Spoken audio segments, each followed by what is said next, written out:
Even years after leaving office, Barack Obama continues to lead, not with power but with presence. And this exchange with Trump proved it once again. It was one of those moments that felt bigger than politics, the kind of moment when the whole country seems to stop and watch. The setting, Washington, D.C., a grand hall filled with bright lights, elegant flags, and rows of people sitting shoulder to shoulder, waiting for something extraordinary to unfold. At the front stood two empty podiums.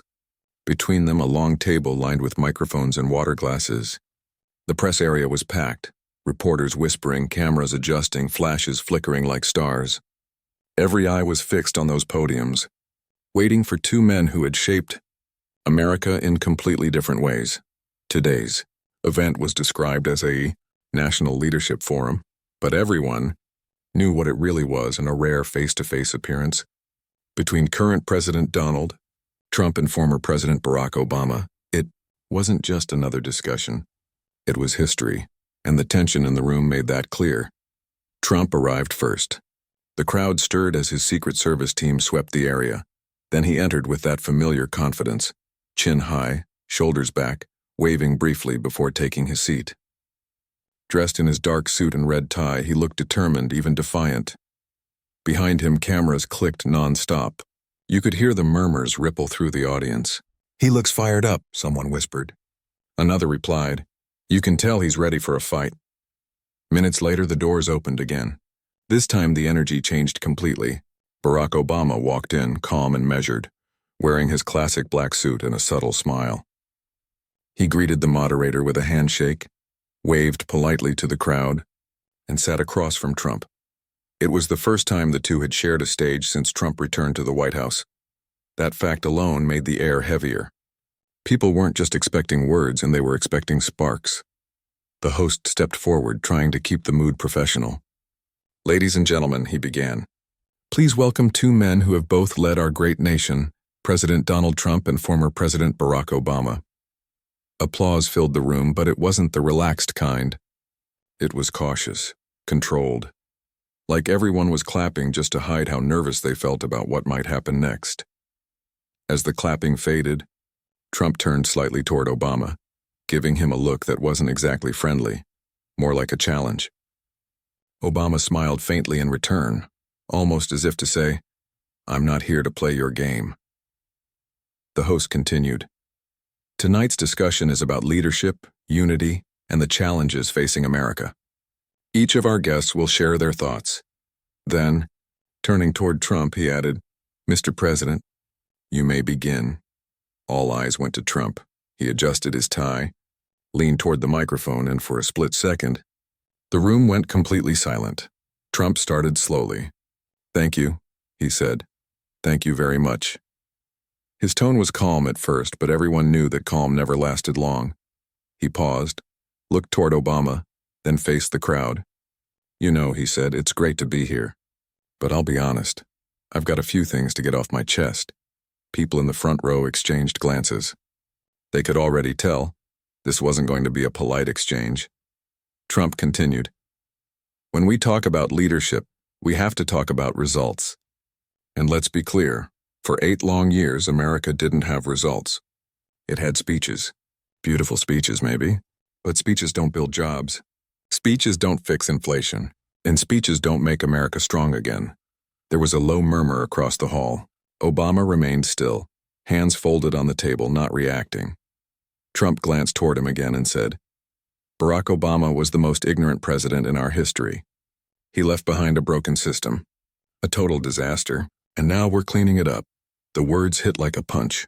The crowd shifted uncomfortably. The camera zoomed in. Trump wasn't done. He raised his voice slightly, making sure every word landed. "Look at the cost of living. Look at how families are struggling. People can't even afford groceries anymore. And you know why? Because of him. Because of bad deals, bad policies, and weak leadership." He paused, giving the audience a moment to take it in. "I came in to fix what he broke, and I'm doing it. Better than anyone before me." The statement hung in the air like a challenge. The host stayed silent, unsure whether to step in or let it play out. Trump leaned back, clearly satisfied. "Obama promised hope and change," he said with a smirk.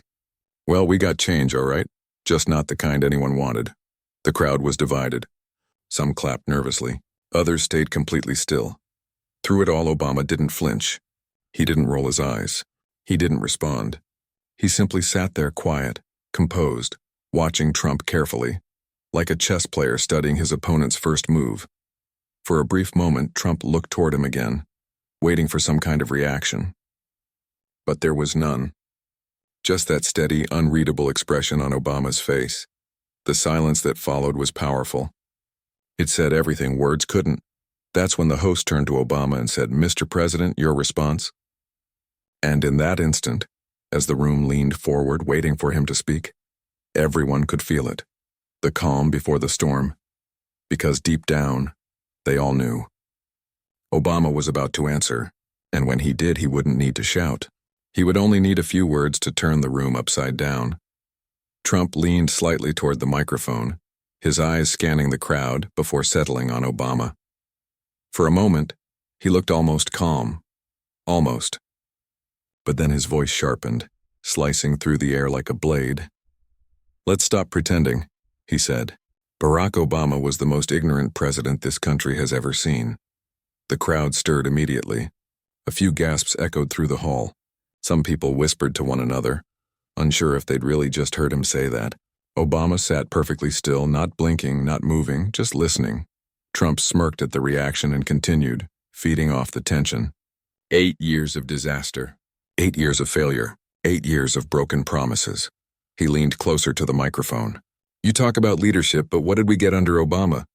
A weaker military, higher costs, a divided nation, and now we're paying the price for it, literally." He gestured toward the audience. "You go to the grocery store and prices are up. Gas is through the roof. Families can't make ends meet. That's not me, that's him. That's the legacy of Barack Obama." Every word was deliberate. He spoke slowly, hammering his message into the air, each sentence building on the last. Obama didn't say a thing. His hands rested calmly on the table, his eyes locked on Trump. Not angry, not even annoyed. Just patient, watching. Trump noticed that calmness. It only made him push harder. "You know, Barack," he said with a half grin, "you were good at one thing, on speeches. I'll give you that. You could talk for hours, make people feel warm and fuzzy. But talking doesn't build jobs. Talking doesn't fix inflation. Talking doesn't make America strong again." The audience tensed. Some faces showed discomfort, others quiet approval. Trump had found his rhythm. He was pacing his words, letting them sink in like punches landing one after another. He went on. "You left behind a country so weak that people didn't even believe in it anymore. You gave us promises, I gave us results. That's the difference." There was a brief pause as Trump leaned back, glancing toward Obama again. The former president gave no reaction, no nod, no shake of the head, just that same unreadable expression. Trump pressed forward. "And let's not forget what happened during your time. The economy was crawling. Jobs were gone. Manufacturing was dying. You were too busy apologizing for America instead of fighting for it." The tension in the room grew thicker. Even the air seemed still. Every word that came out of Trump's mouth sounded like a challenge, like he was daring Obama to respond, to defend himself, to break that composure. But Obama didn't move.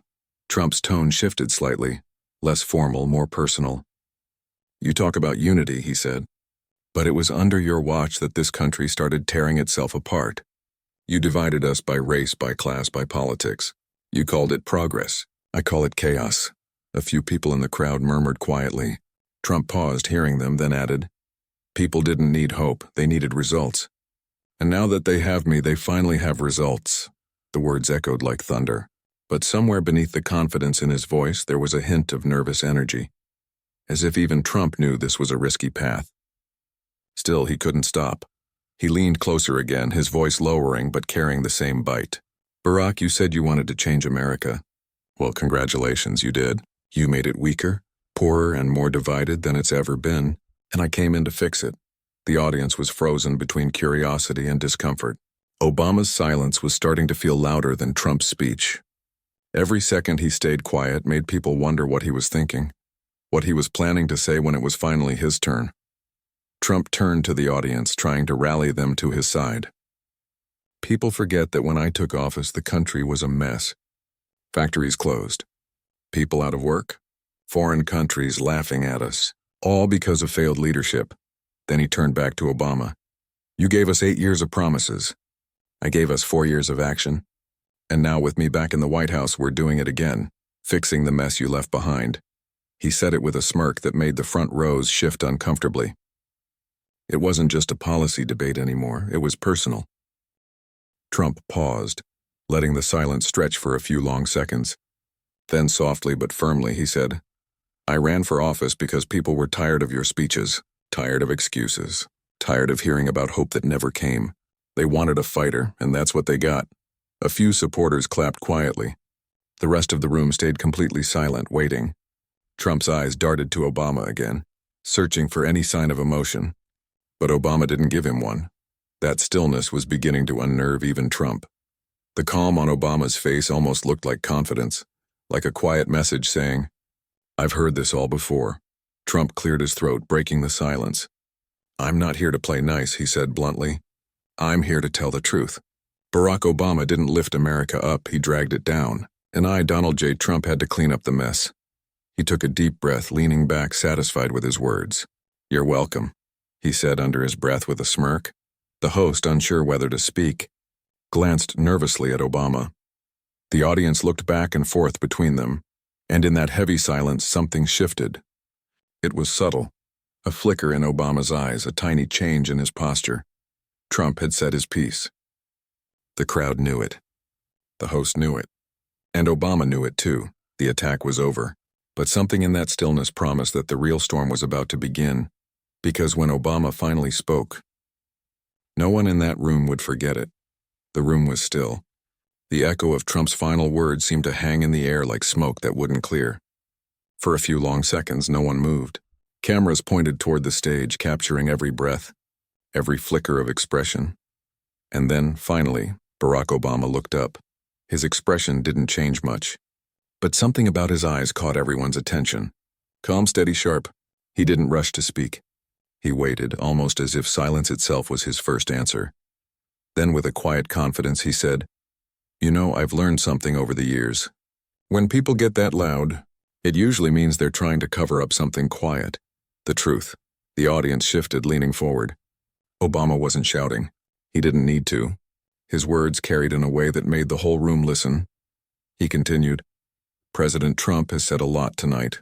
About me, about my presidency, about this country. And I'll be honest, it's not the first time I've heard those words. But here's the thing. When leaders spend their time blaming others, they're not leading. They're just talking. A quiet murmur ran through the crowd. Obama's tone wasn't angry.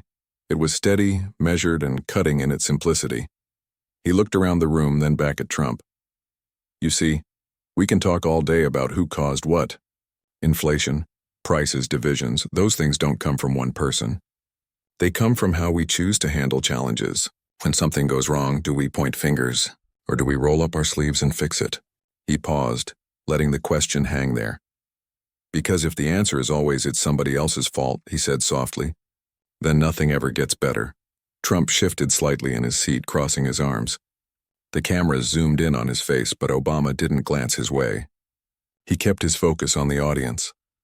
Look, I'm not perfect, Obama admitted. I made mistakes just like every president before me. But when I made a decision, I made it thinking about the single mom working 2 jobs, the small business owner struggling to stay open, the kid in a public school who just wants a fair shot. His voice grew stronger now, not louder, just firmer, steadier. And when I hear people blaming me for today's struggles, I have to ask, what are you doing right now to make things better? Because leadership isn't about pointing backward. It's about looking forward. There was something magnetic about his delivery. It wasn't just a speech. It felt like a mirror held up to everyone in the room. Obama leaned slightly forward. When we get caught up in blame and anger, we lose sight of something important. The people. The real reason any of us should be in this room is to serve them.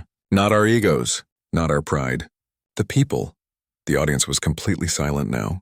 Even those who had cheered for Trump earlier were listening. Obama glanced briefly toward the front row where families, veterans, and students sat. You're all here because you want to believe this country can do better, he said. But it doesn't start with insults. It starts with honesty. It starts with unity. And it starts when we stop treating leadership like a boxing match. He gave a small, knowing smile. Because if one side loses, the whole country loses too. That line landed hard. It wasn't flashy, but it hit straight to the heart. He continued, his tone softening again. We can argue all day about who's to blame. But while we're shouting at each other, families are struggling to pay rent. People are trying to figure out how to afford groceries. Kids are watching us, wondering what kind of example we're setting. So let's stop the noise and start fixing what's broken. Trump's expression tightened. He leaned back, trying to look unimpressed, but his eyes betrayed something else. Irritation. Obama's calmness wasn't weakness. It was control, Obama added. I didn't come here to throw punches. I came here because I still believe in what we can do together. No matter how divided we seem, there's always a way forward, if we stop treating our differences like enemies. He looked directly at Trump now for the first time since the speech began. Mr. President, with all due respect, the job isn't about proving who's smarter or stronger. It's about proving who cares more. And that's something no amount of shouting can fake. The words cut through the air like thunder in the distance, quiet, but powerful enough to make everyone look up. Obama's tone turned reflective, almost somber. When I was president, I made tough choices. Some worked, some didn't, but I never forgot who I was serving. The American people. Not a headline, not a rivalry, not an ego. He stopped, looked around and said, You can spend years tearing down the person before you, or you can spend that time building something better for those after you. The audience erupted into soft applause. It wasn't loud, more like a wave of quiet respect spreading through the room. Obama nodded slightly, acknowledging the reaction. Because at the end of the day, he said, the real test of leadership isn't how loud you speak.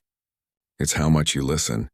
And I've been listening, to this country, to its people, to its pain. He took a slow breath, letting the silence fill again. That's what matters most. Not insults, not pride, just the truth and what we do with it. The moment hung in the air. It wasn't fiery like Trump's speech. It was steady, heavy with meaning, and yet it hit harder. Obama had turned Trump's storm of words into something smaller, a passing noise against the weight of calm conviction. But even as the applause grew, Trump's eyes narrowed.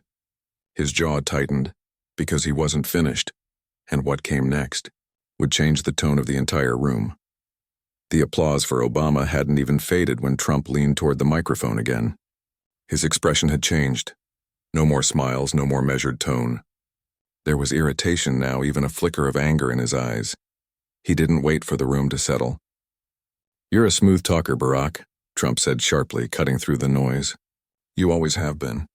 You stand there talking about unity, pretending you care about people. But you never lived like them. You don't understand real struggle. You don't understand success. You were just lucky. The crowd went quiet again. Obama looked at him, calm as ever, while Trump's voice grew louder, more aggressive. You want to talk about leadership? You want to talk about unity? Trump said, pointing toward him. You had 8 years to prove it, and all you did was talk. Talk, talk, talk. You don't unite people. You divide them with fake smiles and fancy speeches. You're out of touch. You're weak. You've lost it, Barack. Everyone knows it. There were gasps from a few corners of the room. Obama didn't move. His silence made Trump angrier. Trump pressed on. People look at you now and they don't see a leader anymore. They see someone who's just faded. You're not the same guy from 2008. You've lost your edge. Some even say you're not all there anymore. Maybe you're getting too old for this. Maybe you should just stay home and write another boring memoir. The crowd stirred again, unsure whether to react or stay silent. The air was thick, almost heavy. Obama's expression barely changed, but his voice, when he finally spoke, was quiet and steady. You know, Mr. President, I've been insulted before. Comes with the job. But you're proving my point better than I ever could.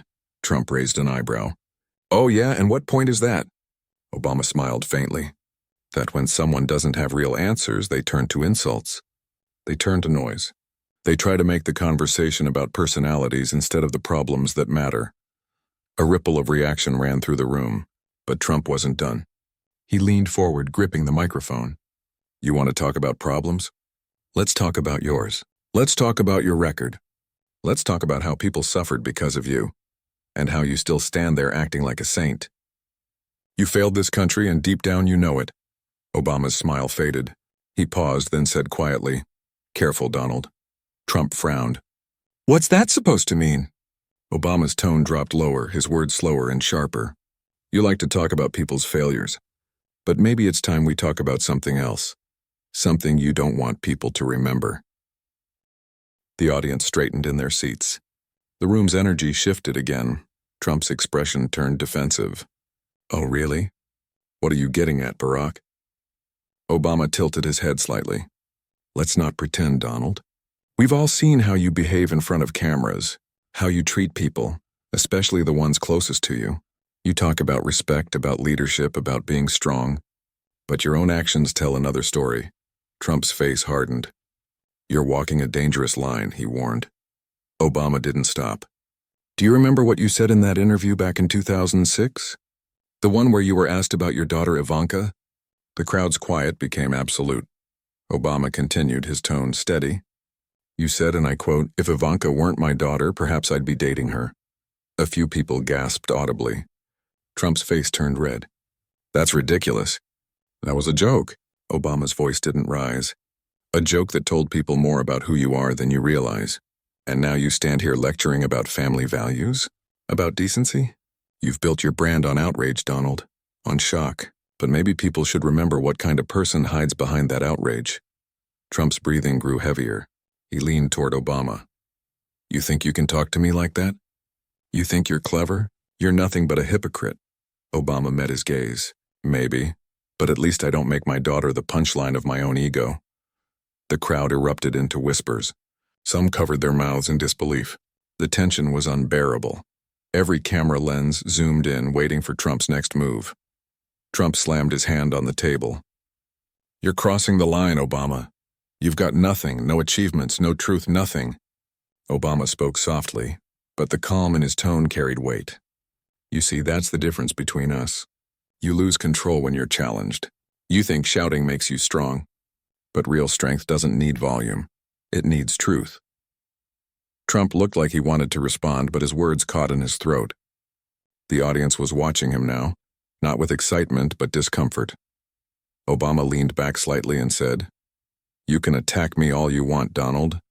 But deep down, you know what I'm saying is true. You've built your entire image on being the loudest man in the room, but sometimes the loudest man is the most afraid." Trump clenched his fists, his voice trembling slightly when he finally spoke. "Afraid of what?" Obama's eyes locked on him. "Afraid of being seen for who you really are." The words landed like a strike.